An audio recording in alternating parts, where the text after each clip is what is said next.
Every week we do a Q&A with interesting and accomplished members of the adaptive community to find how they persevered, how they innovated, how they built communities, and how they found solutions. Welcome to the Nametags Chat Podcast. Welcome to the Nametags Chat Podcast, where we talk with interesting and accomplished members of the adaptive community. Today we have Tabi Haly, who is a singer-songwriter, also a VP at JPMorgan Chase. She graduated summa cum laude in computer science from Pace University in 2006, just released a new album, Stance, and we're going to talk about a whole bunch of different things, but Tabi and I met a long time ago, back in like 2008, maybe something like that. So nice to see you again, and thank you for joining us. Nice to see you, Chris. Thank you for having me. Such an honor to be here. It's so great. I had no idea when I met you way back when that you were a singer, and you are an amazing singer. How did that start for you? Oh, thank you so much for saying that. And yes, I figured a lot of people didn't know that about me. And it's also because it wasn't until after I met you that I really took my music career more seriously and started performing and recording. And that started for me because, just growing up, I always loved singing, and that helped me health-wise because I had muscular dystrophy and I always need to do breathing exercises. And it also helps me emotionally because I am in a wheelchair, so my physical appearance shows that I am in a wheelchair. So I've always felt like I was different from a lot of other people.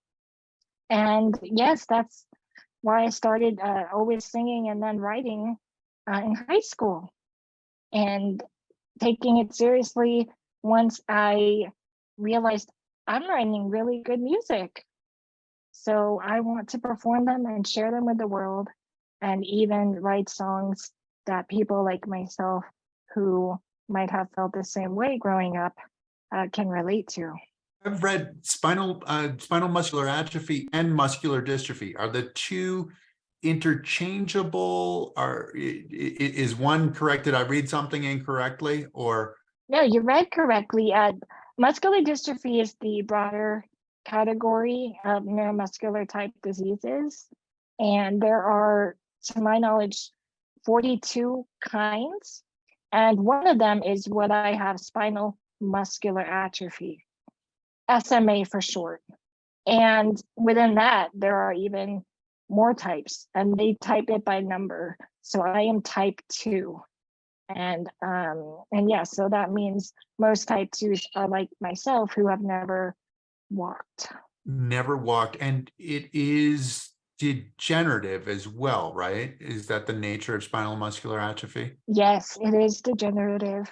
So I rapidly get weaker over time.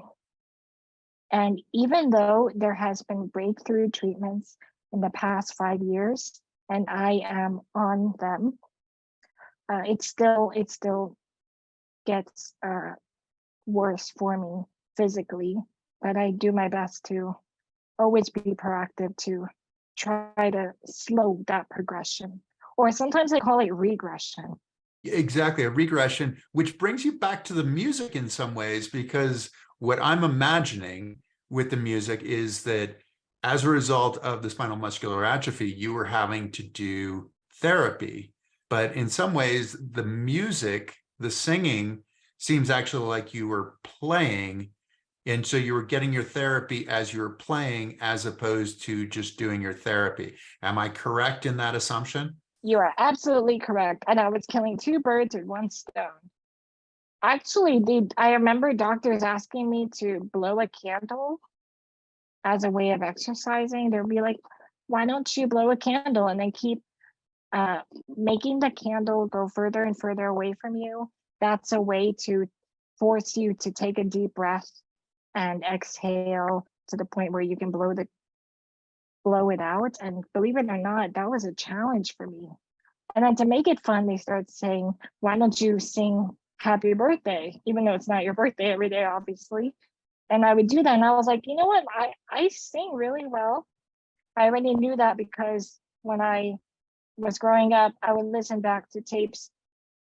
I'm aging myself, cassette tapes that my parents would record from when I was 2, 3 years old. And I, back to back, side A and side B, I would be singing so many songs. And my dad is very musical, so he would tell me if I'm out of tune. He had no hesitance with that. So I realized, yes, singing is a way that I exercise my lungs the way they recommend we should be doing on a regular basis, people with my type of muscular dystrophy, and people probably in general should always take a deep breath now and then. You know, that my mom says sometimes that it's healthy to wake up in the morning and just cough, cough it out. And let me know if you agree, but it really is nice to just have that moment where you're realizing every breath is a huge thing that sometimes we take for granted. And especially people like myself recognize that when we get sick. I was fortunate to be able to speak in front of resident doctors and a lot of other people in the medical field about how over time singing does really help me exercise my lungs, my muscles, and my diaphragm and stay positive. Are you stronger now as a result of the singing than they would have expected you to be at this point in your life? Is it something that really is super beneficial on the physical side? Chris, they did not even expect me to live as long as I am already living. So that's an emphatic yes. Just to level set, yes. And in addition, absolutely. Singing, I don't mean to sound dramatic here, but it actually has helped me make some huge life decisions as well. Okay, if you're teeing that up. There was a time out of many times that I was in ICU and had been intubated when I was younger, and they called a process of removing the tubes that are down your throat. They call that extubation. And I would have a hard time in the extubation process because after an hour or within an hour, extubation needs time. After I was, intubated, they would need to put me back on the tubes because I would go under respiratory arrest. And when I say singing helped me make huge decisions in my life, it's because knowing that I wanted to sing and that I loved my soprano voice, because I was in choir at the time, so I was obsessed with being a soprano, motivated me to not give up during all of those hard times and trials of extubation, and to just stay positive that I could still live a good and happy life. I mean, every day I remember in ICU, I would just say, I want to be in school with my classmates. I want to be in choir. So that's what I mean when I say that. And there are many other examples just like that. So imagine. It's a reason to live, right? I mean, and that's your first album was called I Write Life, right? And Yes. and there was the title song too. What is the significance of that I Write Life? Because it sounds similar to what you're talking about. It's I Wrote Life, but yes, very close. I actually realize in retrospect that people might read it and think exactly something a little deviating from what it actually means. But thank you for allowing me to explain. I Wrote Life, the self-titled album after a track called I Wrote Life, is about a time when I was in third grade And I think the weather was bad outside, so we couldn't have normal recess. So the teacher gave the students a moment to write on the chalkboard. And I remember that what I wrote on the bottom of the chalkboard, because I'm in a wheelchair, so of course I can't reach up high like everyone's trying to reach as high as they can. I just wrote the word life in capital letters. And I remembered it's because I'm always deep in thought about wanting to just live every day like everyone else, being able to have the same privileges and play with other kids. So that's what that song is about. And it's to motivate people with that example and others in the song about how valuable our life is, especially from the perspective of someone who might be in a situation where their life has a lot of hardship, like mine did at the time. And definitely also to motivate against anyone who might be thinking about taking their life. So I hope people take a listen to it, because I also wrote it with a verse talking about one of my best friends who was considering that. And I write in the lyrics like, I won't let you go and don't let me go. A lot of my songs are about that kind of thing. Like, if I can do it, you can do it. You're talking about one, that music was the thing that allowed you to endure some of these really difficult medical procedures. I mean, just having been intubated or whatever, I mean, just like having to swallow a tube, right? I mean, this is something that's not comfortable in any way. But then also the union, the pact effectively with your friend of like, no, we're going to find our way through. People can probably look at you and say, oh, well, she doesn't necessarily know about life. You haven't experienced life in some ways, but it sounds like it's exactly the opposite, that you have a greater depth, and even as a third grader had a greater depth of what knowledge of life meant. What does life mean to you? A fulfilling life, the goal of what you're trying to do? Having the opportunities and seizing them.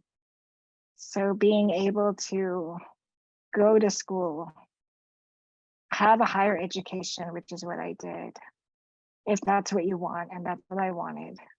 Have a job, be independent, and independence can be defined differently for each person. But for me, it meant having my own place, financially supporting myself, being able to engross myself in what I like to do. And music was always one of them. And now I call that my second career. And also on that list is traveling. And that one I'm trying to accomplish slowly but surely. You know, I am very, very interested in seeing airplanes become more wheelchair accessible. So it's very difficult for people in a power chair because they can break the motor, they can break the electronics, and they can also ruin customized seating. So that's why I kind of have to wait until that becomes more accessible. But that's an opportunity that would make life filling. I mean, traveling the world. That's why I like to watch your videos and see you travel. It makes me so happy. Do you have anywhere in particular that you would like to go? I would like to go to Rome. I would highly recommend Rome. I love Italian food. I would love to visit all of the tourist sites. I heard they're very accessible. It's one of the most accessible cities in Europe, I heard. And also stop by Vatican City, because I'm huge on spirituality. I think you should do it. You could get around. I mean, the only real challenge in Rome that I've found in a wheelchair is the cobblestones. the cobblestones can be, but for you, that might be a little less of a problem. You might get jostled around a little less than I did, and might have a little bit more power to get up to, the top of go around to the top of the Spanish Steps and go see the Medici Museum. Or one of the things that I did when I was there, actually, which, when can you ever say that you've gone around a country in an afternoon? And so I went around the Vatican City in an afternoon. I mean, some of it was a little sketchy. There weren't really necessarily the best sidewalks, but at the same time, you did it. So I would highly recommend going to Rome. I think you'd absolutely love it. It would be perfect for you. So Oh, thank you. looking at Yes, definitely. yeah, you should definitely do it.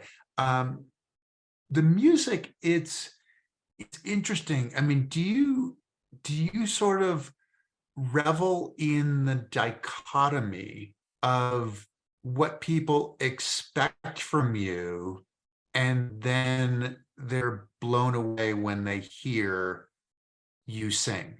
Because it's a bigger sound. I mean, as the guy on CNN said as well, it's a bigger sound than you expect, but I would imagine that is kind of nice to be able to shock people in some ways. Yes, it is. And that's why I decided to take this seriously, is because I said to myself, people probably don't think I can sing.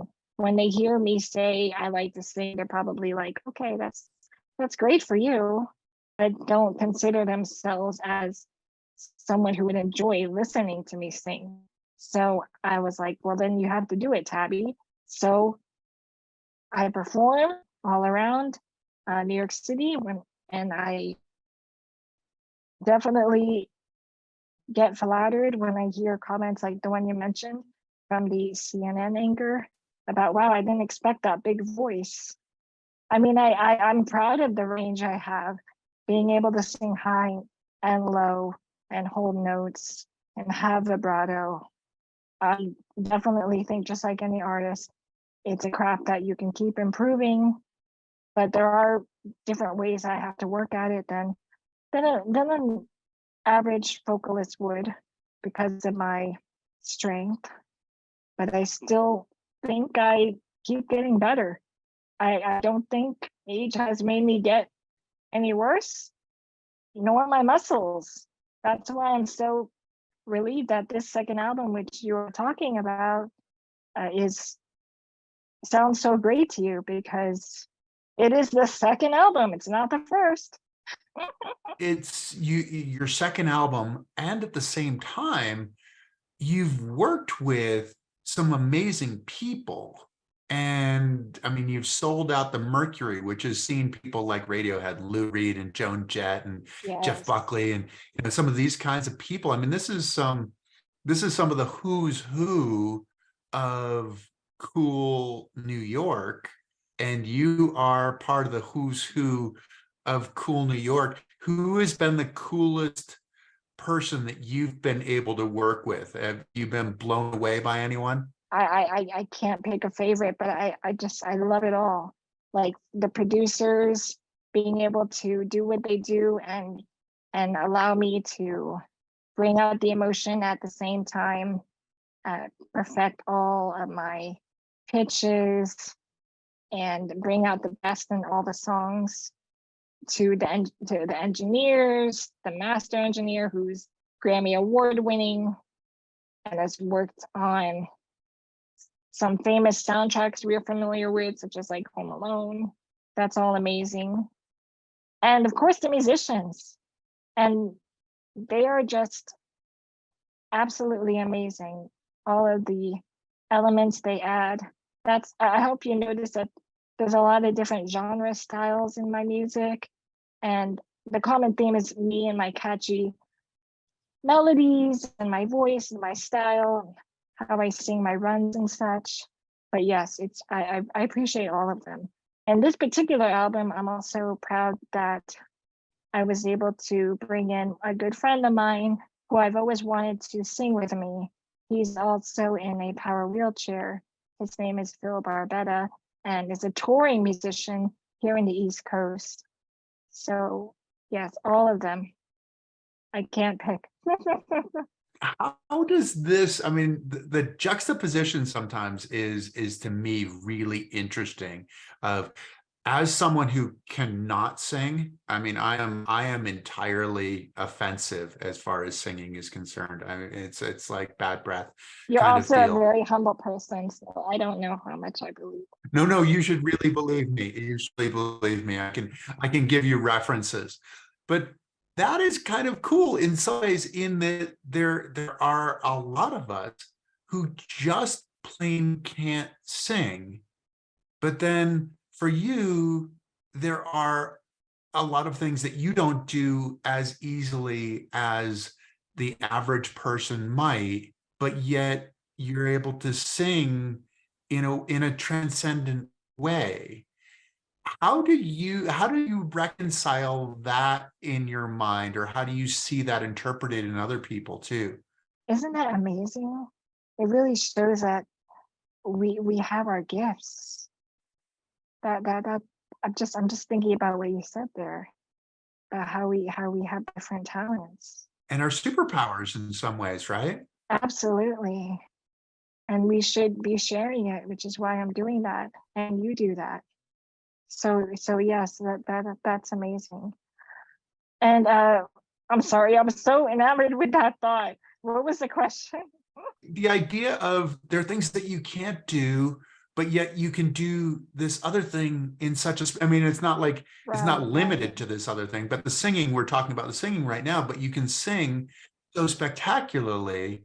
And I mean, this is back to the idea of I wrote life, right? I mean, this is sort of the nature of life, of finding something that you love, of finding your community, your people who are going to help you along the way, but also celebrating that gift that you might have and being able to share it. And how does that reconcile in your mind, and how does it also, how is it interpreted by other people? I understand. Yes, absolutely. I do think that it is a big thought. It is something that I even doubt myself about sometimes, because you have to cross that line of confidence. You know, like I have a lot of positivity I'm showing, but it stems from me staying positive for a purpose, right? And that purpose is the negativity. And we can be our own worst enemy. So sometimes I do think, Tabi, who do you think you are? Do you think that you can really sing? And do you think that people will listen to you? Do you know that you have this stigma to fight against, being someone who is disabled? And do you also know that there are a lot of other people who are great singers as well that you're competing against? But then I realized, you know what? This is good. You know why? Because you have people who are helping you bring these songs to life in the recording studio or when you're performing on stage. And why else? Because people are listening to the music, and because you're getting these opportunities in the media. So that's how I balance and get to, yes, I think I do have that talent, and I'm going to own it and do everything I can, and say that so I could say in the future, I did everything I can to nurture it and share it with the world. You talked about the stigma, and the singing is in contrast to that stigma in so many ways. Do you feel a responsibility in some ways to be spectacular in order to be seen, and then also to shine that on other people, I guess? Yes, there's so many dichotomies, right? There really are. There's the basic ones about just being an artist, and then yes, now this one about like, do I feel like I have to kind of make up or overcompensate with certain types of songs, styles, lyrics about my disability or not about my disability? And I always just end up pursuing the route of whatever I feel at the moment. And then if the melody sounds great and the musicians like it, that we're already on step 3 now, which is recording and then also performing. So that's how it goes. But I definitely go through those motions every time. It's a cycle, and it's like that kind of pattern where I think negative first for a minute, and maybe that will help me craft the song or whatever it is I'm tackling. It could be like trying to book a certain gig, whatever it is the subject at the moment. I might think negative about it for a second, and then I'll just dig myself out of that hole and realize, wow, no, this is the right direction. And I know this is right. Can you talk us through what it's like to go from your place, from your home to a gig and to get on stage? So the day of a show, it depends if it's a weekday or a weekend, but usually if it's a weekday, I'm still working my 9 to 5. And then, is it percolating in your mind that you're going to be singing later on? yes, I get the excitement in my belly, but it's not nervousness. I'm usually just excited. Like I can't wait to see everyone and be on stage and show everyone my new material and see them sing along to old material. But the process is, I tell everyone in my household at that moment.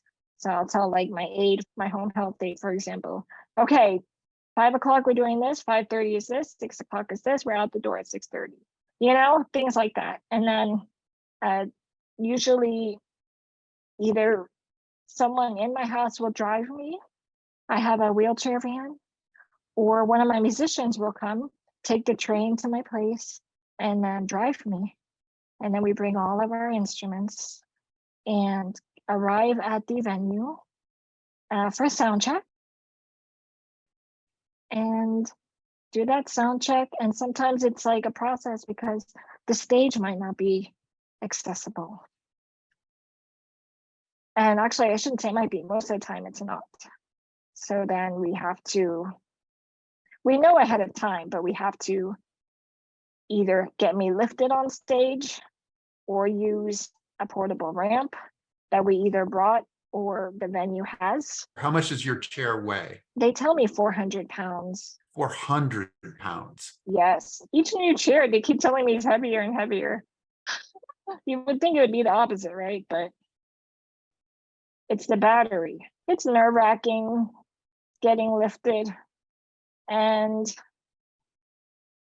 thinking of everything that can go wrong, leading to the actual start of my performance or even the moment of the performance. I'll think so negative so that anything that happens is not really going to break me down. Sometimes I'll even think in my head, okay, what will you do if the electricity goes out? I'll go that extreme. But there's never been any huge debacles. Everything's been smooth and always performing to a full house, so it's really nice. That's why I always look forward to it. Do people recognize you before you go on stage? Yes, and that brings up another point about accessibility. In most venues, the artist and the band can hide somewhere, like a dressing room. But I've never been to a dressing room in my life. So I'm always where the audience is. So before a show, a lot of people come up to me and talk to me when I'm trying to save my voice. And you have to be extra loud because before a show, they're playing music in the background. So it's like you're in a club, you're speaking above other people and the music instead of speaking to everyone afterwards. But of course, I embrace it, but it is a different process than someone who could go to the dressing room. Because you can't really hide. I mean, there are the nerves as you approach a big event, and suddenly, and because you're preparing to give what you've practiced. Right. But yet, if you have to see people beforehand, then you're giving away part of what you were preparing to give away once you got on stage. And it gets a lot more challenging. In listening to you, I can't help but hear the vulnerability of like relying on other people to lift your 400-pound chair onto the stage, hoping that everything works out, that nobody drops you. But the vulnerability is part of your story and part of your advocacy, isn't it? Is that what drives your music? It is. It's bearing my soul. And what sets me apart from someone bearing their soul through song is that I'm also talking about my disability in a lot of my lyrics. But I try to do it in a clever way that you can relate to it if you didn't even know that I have a disability.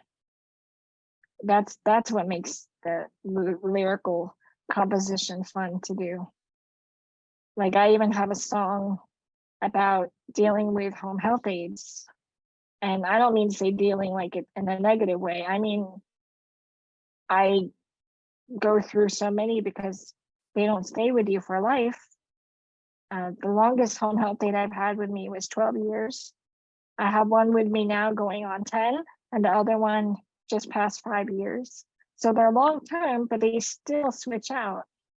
And when I go through the interview process, new people are coming into my life for intimate position. So I have a song called Threshold about that. But guess what? Someone just texted me this weekend saying, I love Threshold. I feel like it's about my boyfriend moving in with me and how it feels that they're now living with me. So yes, I feel like I'm vulnerable because I reveal so many things. I say some words that I've never heard in a song, or at least pop music before, such as dystrophy and atrophy, and even the word disability. So I kind of like that I do that. And I like that I'm open to share all of these stories because I think it's a way of me leaving a really important mark and hopefully make other people feel like they can too. And the universality, it's amazing how specific and how personal and how intimate that song is, but then it plays in a universal kind of way. And I read that you said if you ever met the Pope that you would want to, that you'd ask him to, that you'd hope that you could find love, which might be the lament of every musician ever, right? Like, isn't that part of the motivating drive to actually get on stage, that you're searching for love and sharing love and sharing that vulnerability? Do you feel like you share that with those people who've gone before you, who've come before you? Are you adding your mark to that? Yes, absolutely. And just to any songwriter who writes about love. I mean, a lot of us love songs about love. I hear that's why so many people love Taylor Swift songs. A lot of them are about love. And I actually started writing about that before I started writing about my disability, until I started realizing I can write about my disability. I can just do it in a manner that I feel comfortable with. And that's what I'm doing. But can I just say, you brought up something very interesting to me. You mentioned about what you mentioned made me think about timing. And I feel like I want to just tell you, because we've been talking a lot about me. Your One Revolution is like the documentary before documentaries got so huge like they are now. And I feel like people should recognize that, and that you are a pioneer in that sense. And I feel like for myself, writing about my disability and performing is kind of in the same parallel way, pioneering. So that's what I really want to do. And since you mentioned earlier on about us having like our own niche, our own talent, our own gifts, while we can't do other things that other people have a talent or gift for, that made me think about that's exactly why we should share it. And I'm so glad we're both doing that. There is a responsibility in some ways. There's to go and live your life as fully as possible.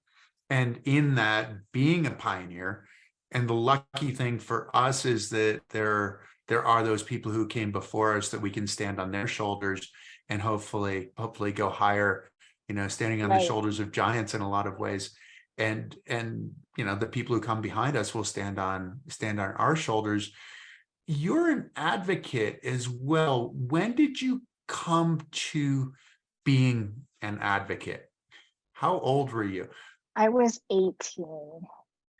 And 18. it's funny. Yes, it's funny you mention that, because before being an advocate, I was the exact opposite.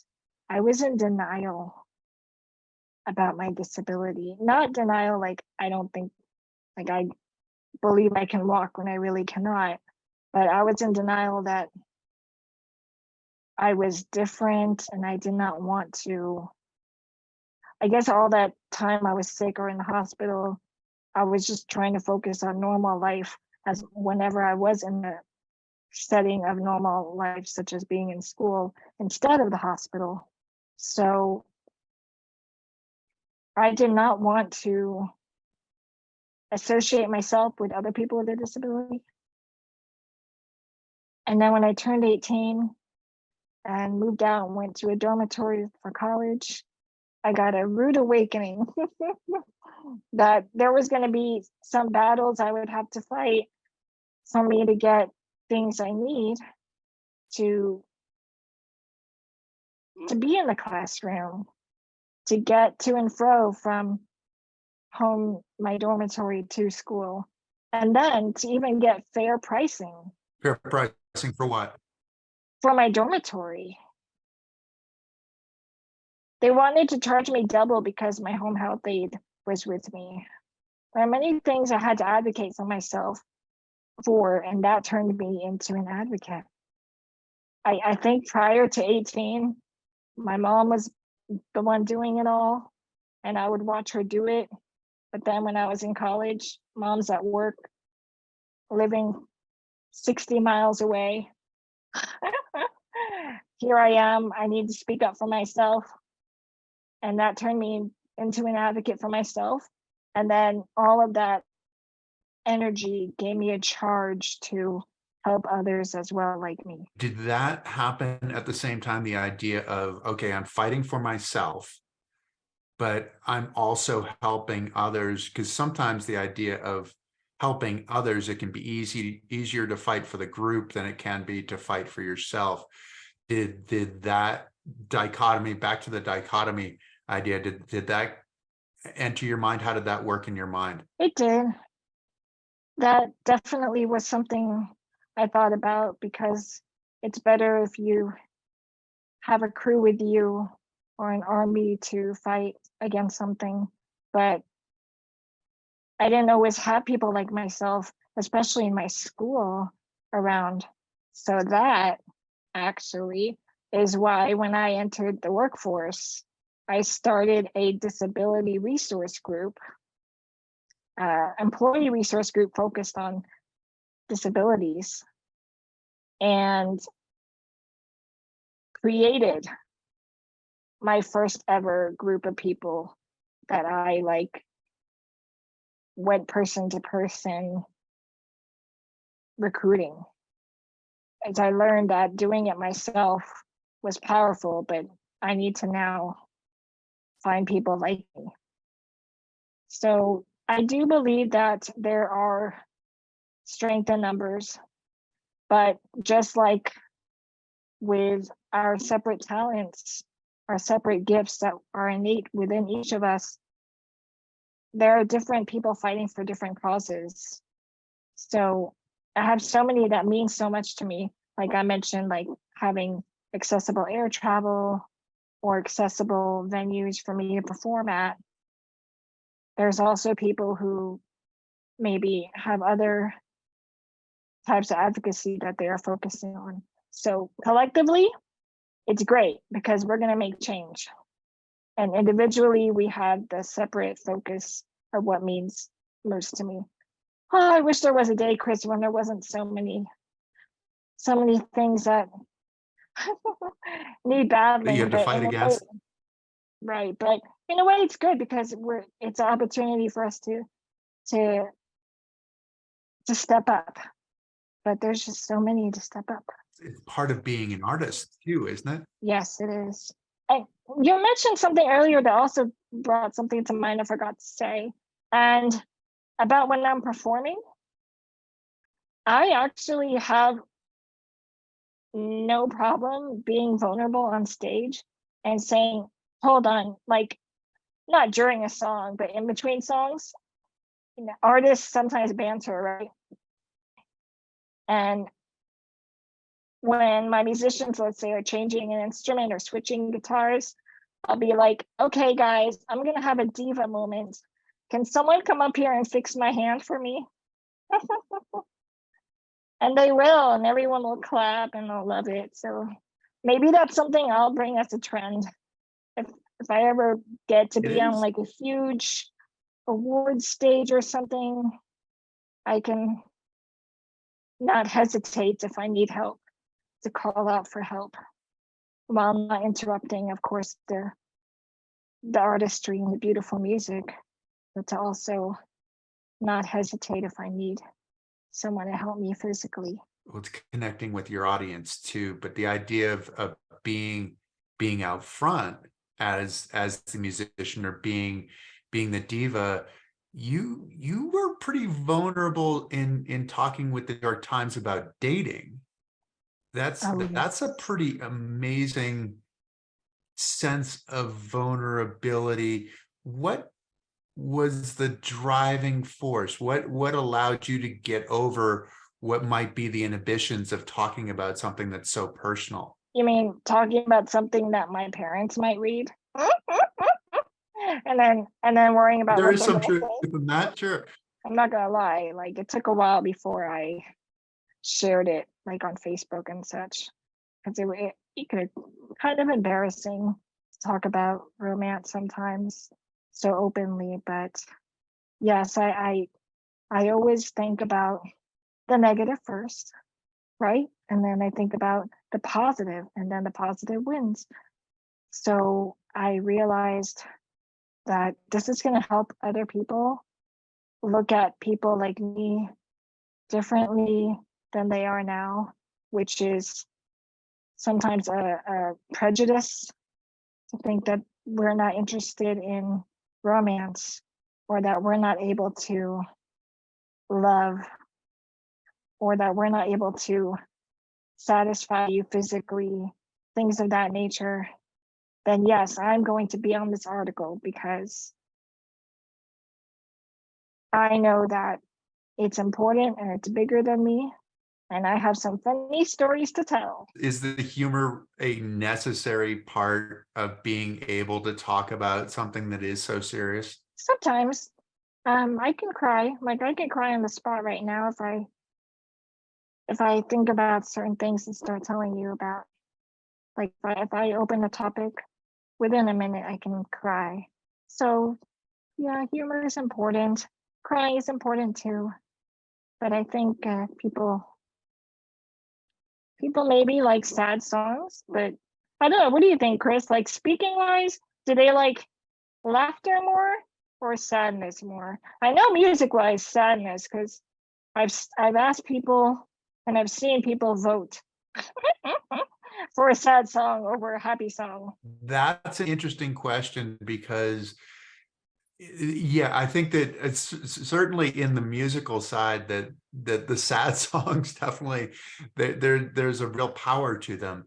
As the person on stage, I wish that people would laugh more. I mean, that makes my job easier because it's so interactive, where sometimes the sad part gets to be more personal and is more quiet. So it's not as much feedback. I don't always know when I'm reaching them. So you can't leave the room when there's silence. That's true. You can't when they're deep in thought. Yeah, unless someone's like, yeah, uh-huh. I like those. I definitely like an audience that's when I'm performing, I look at people who are smiling back at me or nodding their head or dancing because they really motivate me. But I'm not knocking anyone who doesn't, because I'm sure that as an audience member, I'm not the most engaging. Like I don't laugh out loud that much watching a movie or in a comedy show, but maybe I should to help out the person. How much do you imagine yourself as your audience? I mean, we often hear about like muses and stuff like that. Like the muse is the one who's helping you to create the art, right? But then as an audience as well, like do you envision yourself as the audience and like, okay, I've got to connect with the me's who are in the audience, who might not necessarily, as you said, might not necessarily be the most comfortable and forthcoming of audiences? How much do you imagine yourself and try to play to yourself or play to that standard? The whole time. And that's sad for me to admit, because I shouldn't even be thinking when I'm singing. I should be in the song, which I am. But I mean, I'm also self-critical. So that's why I say all the time, because if I just caught myself singing flat or cracking a little, then I'm immediately talking to myself while I'm singing the remainder of the song and saying, Tabi, why'd you do that? They were counting on you. But as far as someone else with a disability in the audience, if I imagine what they're thinking when they watch me, I do. That's why sometimes I might accentuate a lyric more to make sure it's articulated above everything else, or I might be a little more dramatic. Like when I sing I Wrote Life, I purposefully sometimes sing a cappella those lyrics about, for instance, writing on the chalkboard. Or when I sing Stance, which is a song about emotional abuse, and the New York Times article actually stated that people with disabilities have a higher rate of receiving emotional abuse than someone not with a disability, because people might want to take advantage of us, think that we're not that bright. So anyway, when I sing that on stage, I'll emphasize certain lyrics more, or I'll sing it slower. And all of this is pre-rehearsed, and that's what I love about my band. During rehearsal, I tell them, just like a diva, I'm like, I want this to be like this. Because, when you're not recording anymore, it doesn't have to be exact. You can play around and you can rearrange. And that's what I love about live performance. So yes, it's so sad how many people have come up to me saying they can relate to that emotional abuse, but that's good that I wrote about it then, because now they listen to the song and can rise above. You're not alone. They're not alone. That's part of the role of an artist, isn't it? That you're bringing us together, but also illuminating life for us. Like maybe we don't necessarily understand it quite as well, and you're giving us that kernel of understanding that we go, oh wow. And do you think about that when you're on stage? Do you think about that when you're writing? Do you think about that at all? I don't think about it probably till I'm gonna perform that song for the first time. And that can be at an open mic or a show.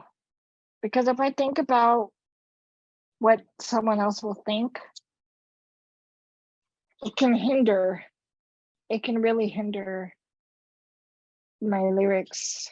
And I've seen that happen. So I really try not to.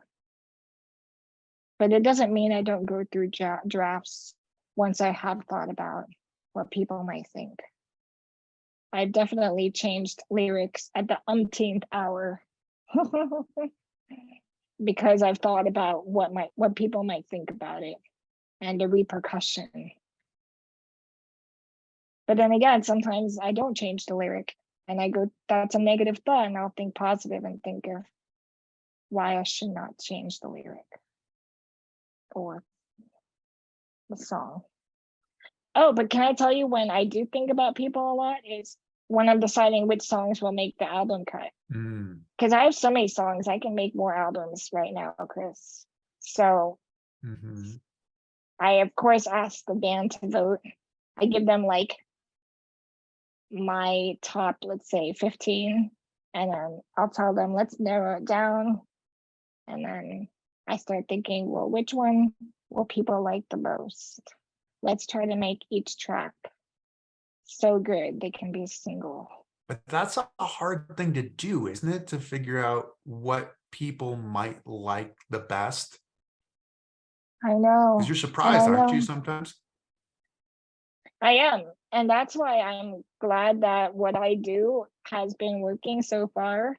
Of course, it's hard to compare because I have not gone against this pattern of making it eclectic genre, or I have not gone against the pattern of picking a certain number of mid-tempo, fast tempo, slow songs, or I have not gone against the pattern of having X number of advocacy type songs versus non-advocacy type songs. So, but I do think it's working because why?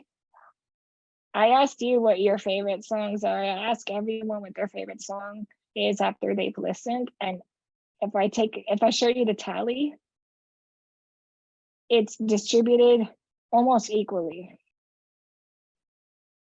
Even a coworker told me yesterday a track that was their favorite that I would never have guessed. So that means that what I'm doing must be good, and I'm glad I released the ones I chose, or that we chose collectively, but ultimately I chose because I did not second guess afterwards. Is the next album going to be named Diva? It seems like there's a theme running through here. I don't know. So far they've been after tracks. I want to do a Christmas album. I was thinking about that this season. And I want to do themed songs as well, like a Halloween song, one for different holidays. I want to write a Broadway score, Chris. There is so much I want to do and can do. So I'm going to make it happen. It's just a matter of time. I love the idea of that it is just a matter of time. I mean, this is so much is about taking that risk to figure out, who you are, what you can do, and chasing those dreams.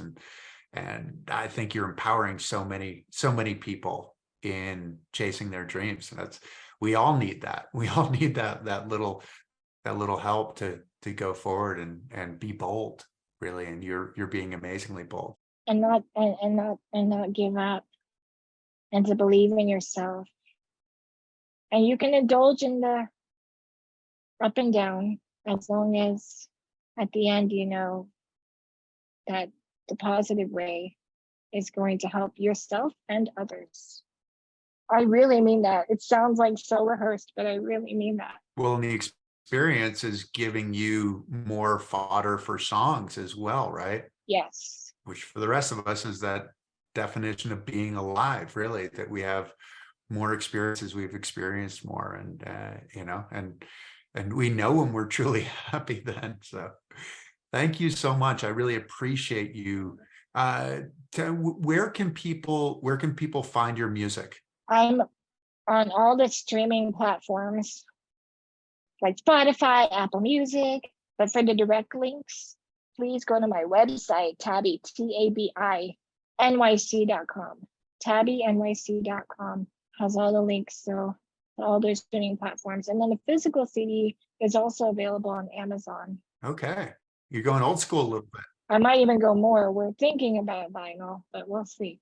Vinyl's cool now, right? It's gone from vinyl to CD to digital and then going back to vinyl. And so I think that sounds like a great idea. But Yes. so TabiNYC.com is where they can go to find you, and you're on all the streaming systems, and your new album is called Dance for standing up for yourself. Yes, had to do a lot of that, especially the past couple of years with the pandemic. So please take a listen, and don't just listen once. Maybe add a song to your playlist if you find a favorite one. That would mean so much to me to know that you're not just a one-time listener, but you like the songs and want to help elevate the community of people who are disabled musicians. people who are also telling a great story too. You're Yes. singing a great song, and so I think you're doing so much throughout the whole spectrum. So don't want to pigeonhole you into one thing, because you're doing so many things so well. So thank you so much. That's very true. I am so many things. Thank you. You are. Well, Tabi, thank you so much for joining us. Thank all of you for joining us. We really appreciate it. We hope you liked it. Please tell your friends. Please follow us. Please like us. This will come as a regular traditional podcast later on. So if you missed anything, you can tune in later on, or you can go to the One Revolution page on Facebook and you can watch it in its entirety. It'll be archived there, this whole conversation. But Tabi, thank you. And thanks to all of you.